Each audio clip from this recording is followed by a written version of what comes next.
General plane motion for point body. এতিয়া আমি পঢ়িম জেনেৰেল প্লেন মোশ্যন। আগৰ টপিকখিনিতো বুজি পাইছাই। General plane motion for point body. Point বডিৰ কাৰণে আমি জেনেৰেল প্লেন মোশ্যন পঢ়িম। তো জেনেৰেল প্লেন মোশ্যন মানে কি হয় আৰু এবাৰ মনত পেলাই দিছোঁ। Translational motion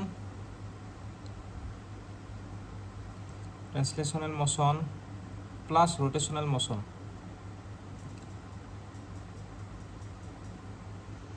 translational plus rotational motion এই দুটা কম্বাইন কৰিলে কি হৈ যাব জেনেৰেল প্লেন মোশ্যন। বুজি পাইছা? তো জেনেৰেল প্লেন মোশ্যনত ভি ভেক্টৰটো কি হ'ব? যদি ভেল'চিটি ভেক্টৰটো যদি চোৱা জেনেৰেল প্লেন মোশ্যনৰ ৰোটেশ্যন প্লাছ ট্ৰেন্সলেশ্যন দুটাই সোমাই থাকে। তো V is equal to R omega তোমালোকে জানা নাই? তো সেই বস্তুটোৱে ওমেগাটো কি বুলি লিখোঁ? ওমেগাটো ডি থিটা বাই ডি টি বুলি লিখিব পাৰোঁ ওমেগা। আৰু এইটো আমি এনেকৈ লিখিব পাৰোঁ নাই থিটা ডট, হয় নাই? তো সেইকাৰণে আমি এনেকৈ লিখিম। ৰোটেশ্যনেলৰ ক্ষেত্ৰত আমি কি লিখিম? ট্ৰেন্সলেশ্যনৰ ক্ষেত্ৰত কি লিখিম? ট্ৰেন্সলেশ্যনেল মানে কি? ডি ভি বাই ডি এক্স বাই ডি টি। ডি এক্স বাই ডি টিটো ভি হয়, সেইটো আমি কি লিখিম? ভি ডট বুলি লিখিব পাৰোঁ, হয় নাই? চৰি ভি ডটহে কৈছোঁ, এক্স ডট বুলি লিখিব পাৰোঁ নাই? তো এক্স ডট বুলি লিখিব পাৰোঁ।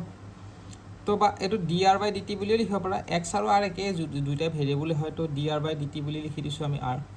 তো এইটো কি হৈ যাব? আৰ ডট বুলি লিখিব পাৰোঁ। আৰ ডট আৰু ডাইৰেকশ্যনটো আৰ কেপ ই কেপ আৰ। ডাইৰেকশ্যন এইটো ডাইৰেকশ্যন হয়, বেলেগ একো নহয়। এইটো ইউনিট ভেক্টৰ হয় দেই, বেছি ইমান চিন্তা কৰিব নালাগে। এইটো হ'ল আৰ, এইটো হ'ল ট্ৰেন্সলেশ্যনেল প্লাছ ৰোটেশ্যনেলটো কি হ'ব? এইটো থিটা ডট। থিটা মানে আৰ ওমেগা নহয় জানো? ৰোটেশ্যনৰ কথা আৰ ওমেগা। ওমেগাটোৰ ঠাইত আমি এইটো আৰ থিটা ডট বুলি লিখিম। আৰু এইটো ডাইৰেকশ্যনটো দিব লাগিব, ডাইৰেকশ্যন মানে ইউনিট ভেক্টৰটো। তো এইটো হৈ গ'ল আমাৰ ট্ৰেন্সলেশ্যন আৰু এইটো rotation, velocity vector for translational rotation. ঠিক আছে, এতিয়া তোমালোকৰ এইটো হৈ গ'ল জেনেৰেল প্লেন মোশ্যন তোমালোকৰ ভেল'চিটি ভেক্টৰৰ কাৰণে। আৰু কিছুমান ইম্পৰ্টেণ্ট কনচেপ্ট মই শ্বৰ্টকৈ পঢ়াই গৈ আছোঁ। কিছুমান ইম্পৰ্টেণ্ট কনচেপ্ট আছে, যেনে তোমালোকৰ এনেকুৱা যদি এটা ৰছী এটা বান্ধি লোৱা, বান্ধি পেলাই যদি এটা বল এটা বান্ধা, তাৰপিছত ভাৰ্টিকেলি এনেকৈ ঘূৰাই আছা তোমালোকে, বলটো এনেকৈ ঘূৰাই আছা। বলটো এবাৰ ইয়াতে আহিব, এবাৰ ইয়াতে আহিব, এবাৰ ইয়াতে আহিব, এবাৰ ইয়াতে আহিব, এনেকৈ গৈ থাকিব হয়নে?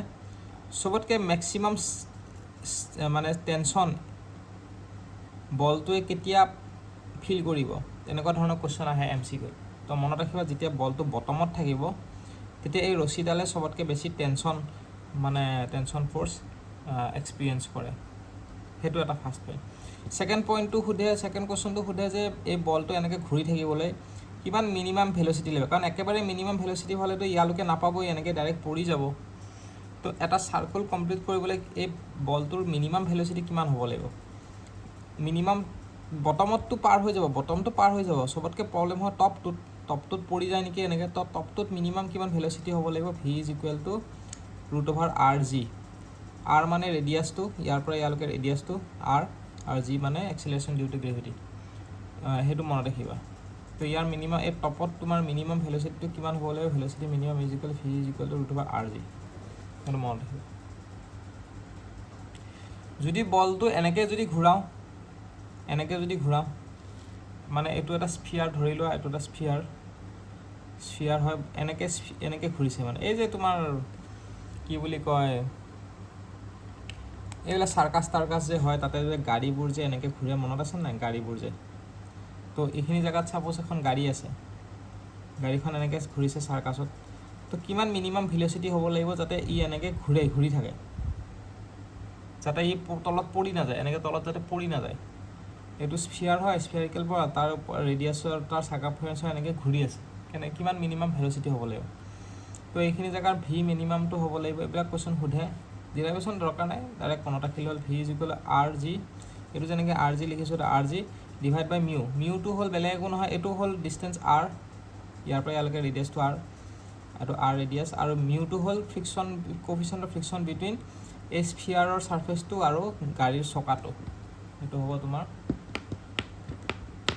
কোএফিচিয়েণ্ট অফ ফ্ৰিকশ্যন। তো ভেল'চিটি মিনিমামটো কিমান হ'ব আমাৰ? RG ডিভাইডেড বাই মিউ বুজি পাইছা